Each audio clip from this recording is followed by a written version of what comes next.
and welcome to the Unapologetic Badasses online series. My name is Valerie Fuentes. I'm your host. And today I am with Michelle Wilson. She leads the account Hair Loss Diaries. And I'm just so excited to talk to you today. What you have shared, I find it super powerful how vulnerable you are. Just not being afraid to show really how, what you're experiencing going through alopecia. So really, thank you so much for sharing that and, being so open and vulnerable with us. You're welcome. But tell us a little bit about your journey. I want to hear when you just started losing your hair and what was that process like for you? Okay, I started losing my hair about 4 years ago now. And it started off with a couple of little patches, which then grew into a snake kind of pattern from ear to ear at the back of my head.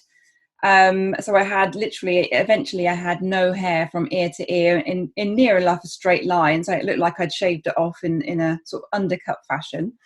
That stayed like that for some time. And I tried a few different hair pieces to thicken the look of my hair, because obviously I had no hair on the back of my neck and head. And that worked for some time. And then it started to fall out in patches on top of my head as well. And eventually I lost all of my hair, all but a little bit here and a little bit there.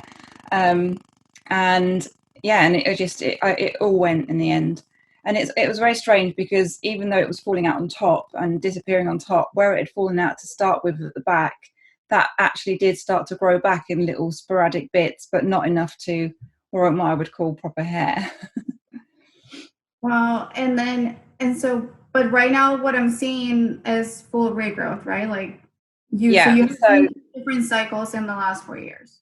Yeah. So it started to completely regrow after I had an iron transfusion. So I was seeing a dermatologist, backwards and forwards to see a dermatologist and doctors, and they're not the sort of people that are very, not helpful, but they don't really understand what it feels like in terms of your mental well-being. And I suffered huge depression. I was very down and very, very miserable for a number of months because of the hair falling out.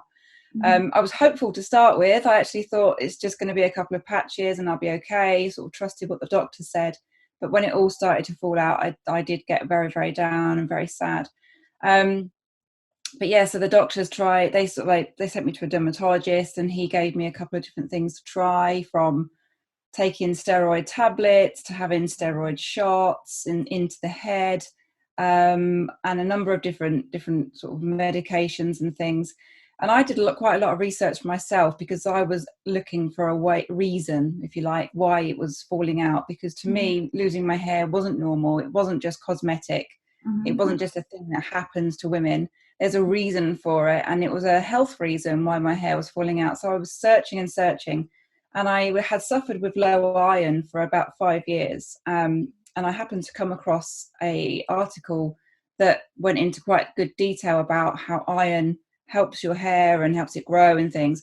So I went to my dermatologist and I said, could it be the fact that I have low iron, and I've had low iron for 5 years? And his kind of response was, maybe we'll give you a transfusion and see if that helps. Now I had the transfusion, and literally within a few weeks, my hair had started to sprout all over again. The hair grew back. Pretty much all of it grew back, other than a little patch on the back of my neck. And for some reason, that's where it started, and it's never grown back there. And yeah, so what you can see now is my own hair. It is a damn sight thicker this side than it is this side, because it actually has started to fall out again. And it's got a lot thinner on this side. So I've got a snake pattern coming back again between my two ears. So although I have hair at the moment, I'm not sure how long I'm going to have hair for. But wow, that's really amazing what I'm hearing, because I have been anemic since I was little, since I was a child. So to hear that iron could be a solution. I mean, I take iron actually on a daily, but I think you need like a transfusion like what you got, not like, pills or anything. So honestly, iron isn't, I haven't tried that before. I've tried a million things, but it's so great to hear that that's something, Yeah, I actually had iron tablets as well. And it just wasn't enough. And my body needed a massive shot of iron in order to restart the growth process, because you need a certain level of iron in your system before your hair follicles actually wake up and start to grow the hair. And even with me taking iron tablets, I just wasn't getting to anywhere near that limit. So that's why they gave me the iron transfusion. And touch wood, is actually, the iron stayed in my system. I think it fell by about half in terms of the sort of scale that I had, but it stayed at that level now. So, and that's a good level. But no idea why it's falling out again, even though my iron's okay at the moment.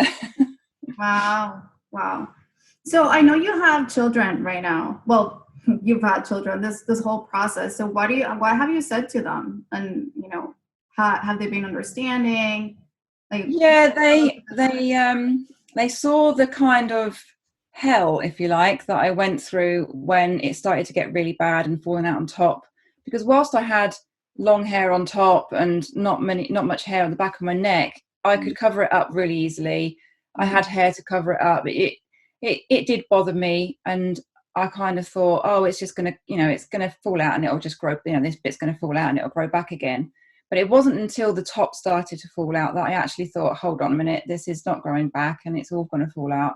And that's when I become very, very sad.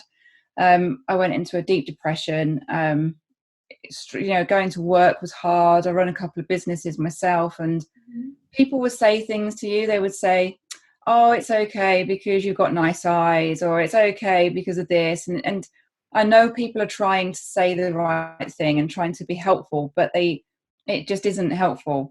I had so many people say, oh, you've got a pretty face, you'd be lovely bold. I'm like, well, I don't want to be bold.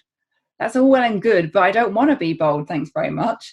So it doesn't go in the way they expect it to go into, if you know what I mean, in terms of your mindset. So I become very sad, and the children saw me go from lively, fun mum down to sad, really unhappy mum. And it really affected them in the sense that my youngest daughter, who's 15 now, she got quite down about it as well, and I had to get her to have some counselling, because she was she got kind of gone into herself, and she'd become very anxious about all sorts of things, and she was worried about me, and I could sense that she was worried about me.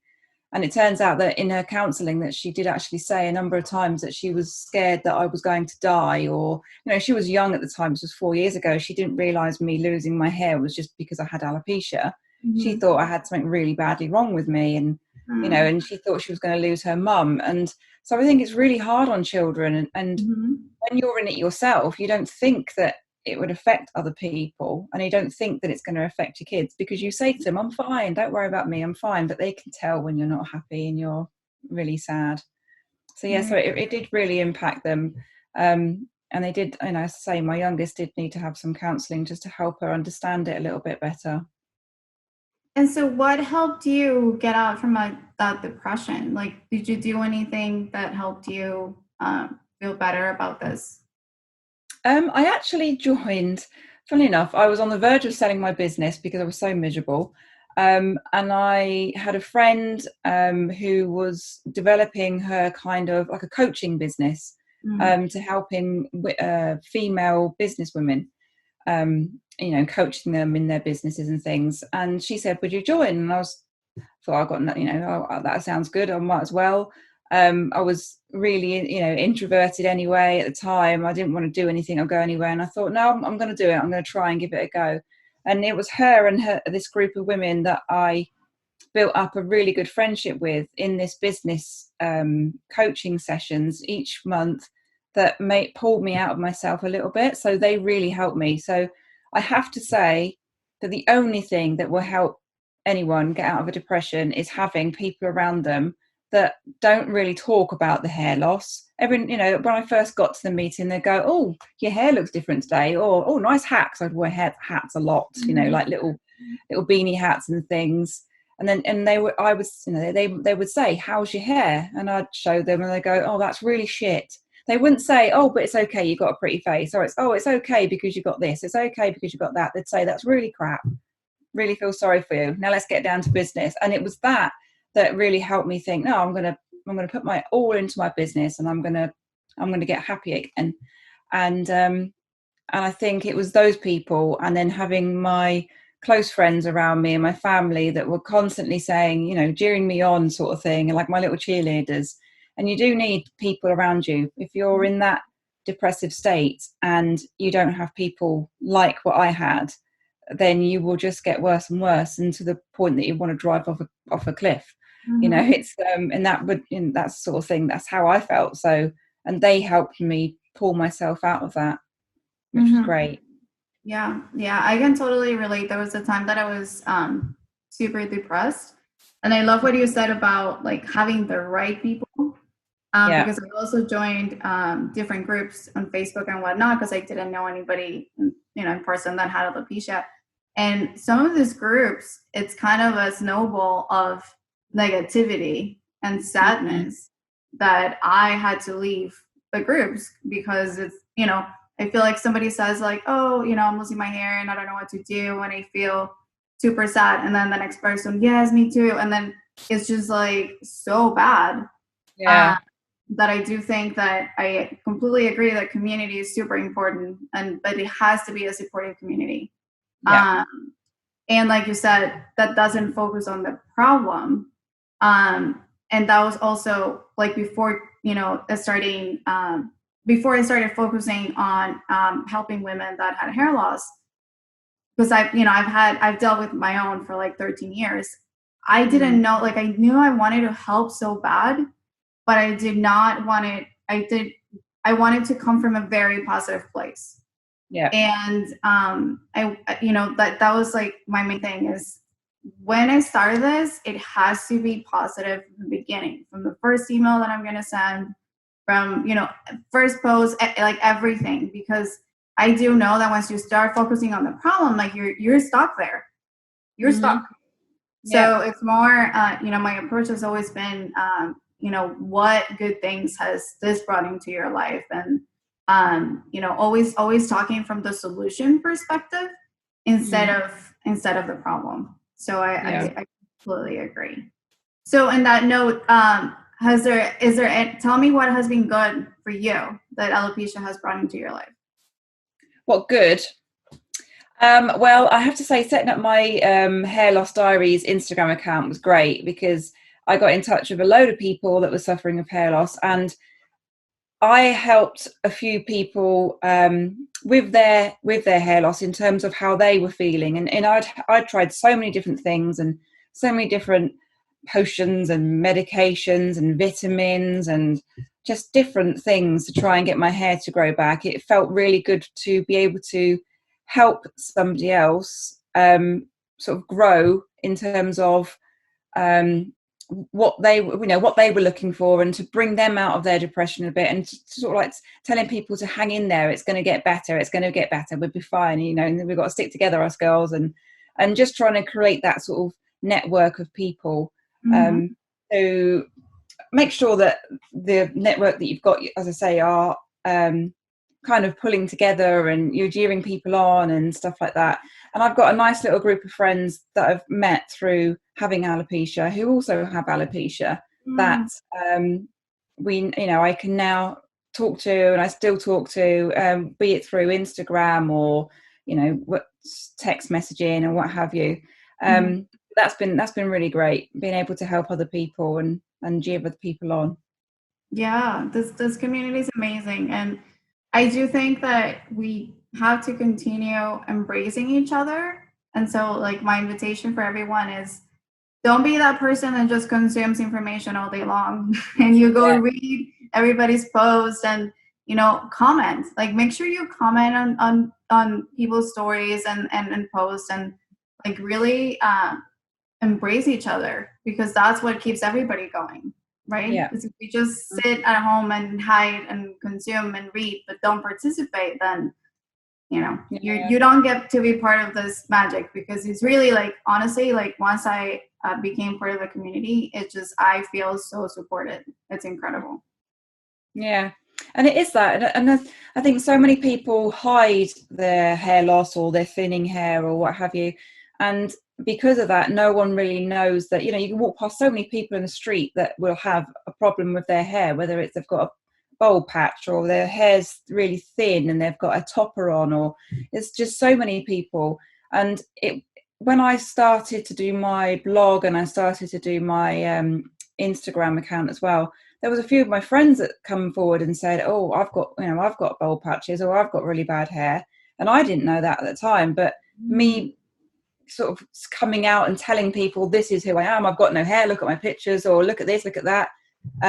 But this is what I'm doing to try and overcome it. They were like, "This is brilliant. I'm so pleased you've done this because it's made me feel better." So I was making myself feel better by having people to talk to, but then in that sense, I was also making them feel better. So everyone was pulling together, and it was just, it's just great. Yeah, and like we never know what people are going through. It doesn't have to be hair loss. Maybe just you opening up about your hair loss made them open up about whatever they were going through. And that happened to me actually also when I started talking about it. People that I met in college, they were like, "Oh my God, I never knew, but I've been struggling with this." And I'm like, "Oh my God, I didn't know either."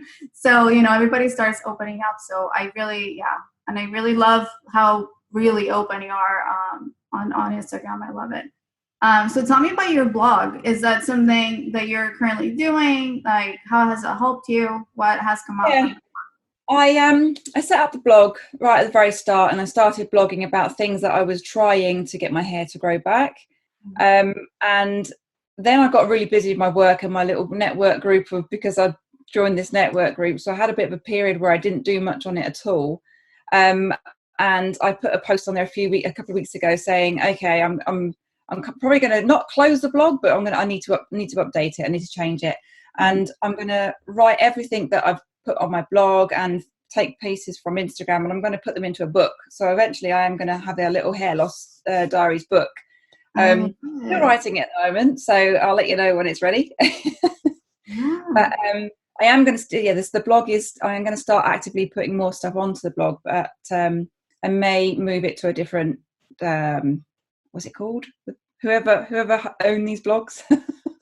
Like website or WordPress or it's on WordPress at the moment, but I was going to move it to something a little bit more easier to use, as I'm definitely no web designer or blogger, really. But I love it because it's there to give people ideas. It's there to share what I've done, and I'm a bit stupid as well, so I put some crazy things on there, and funny things to try and keep people smiling. Yeah. And like honestly, that's what I love is that you can see who you really are on everything that you post. So that's really cool. Well, Michelle, we're getting to the end of our time together. Is there anything that you want to share with the audience? One last piece of advice, the big golden nugget that you want to share with us. I would say if you're losing your hair, or if your hair is thinning, or anything to do with your hair, do not flap about it. Do not worry about it. There are millions of us out there that are. There are celebrities that have no hair. There are celebrities that have little hair. We all use hair pieces. Most people use hair extensions. Don't worry about it. It's just hair. And if you rely on your hair to make you feel better, once you lose all your hair, if it never comes back, then that obviously you'll be using wigs and things. But if it does ever come back, like mine did, you learn to know that it's just hair. Like I don't look at my hair. I had long blonde hair, and I used to love my hair. And now I look at my hair and I go, "Oh, the pain in the bum. Wish I had a wig. I'd just take it off." So, and you learn to not have that attachment to your hair. So I would say, don't become attached to your hair, because it is just hair, and the people inside are what counts. And we can all wear hair. And to be fair, there's so many amazing wigs and so many amazing companies that make the most amazing hair pieces. And it is really great. At one point where I had literally no hair, it was like, which hair shall I wear today? Some of my friends were like, "Oh, I wonder what hair piece you're going to turn up in today." They got excited about me turning up with a red head or a brunette or a blonde wig. So, you can do it. You can have fun with it, and don't let it get you down, and keep people close to you if you do feel down. And at the end of the day, if you need anyone to talk to, you can come and talk to me. Yes, go follow Michelle at the Hairless Diaries. Thank you so much for sharing yourself today with us. I do want to say something on that about the hair is that yes, there is 7 million people with alopecia in the world right now, and I really what I'm seeing is a trend that just like you know, even people that don't have hair loss are wearing wigs because they're so beautiful. So that's the way of the future. That's the way it's gonna go. And then, you know, that's also why I'm on a mission to normalize this, because everybody gets to wear hair and have fun. So Exactly. all right. Well, thank you so much, and we'll see you on the next interview. Brilliant. Thanks ever so much.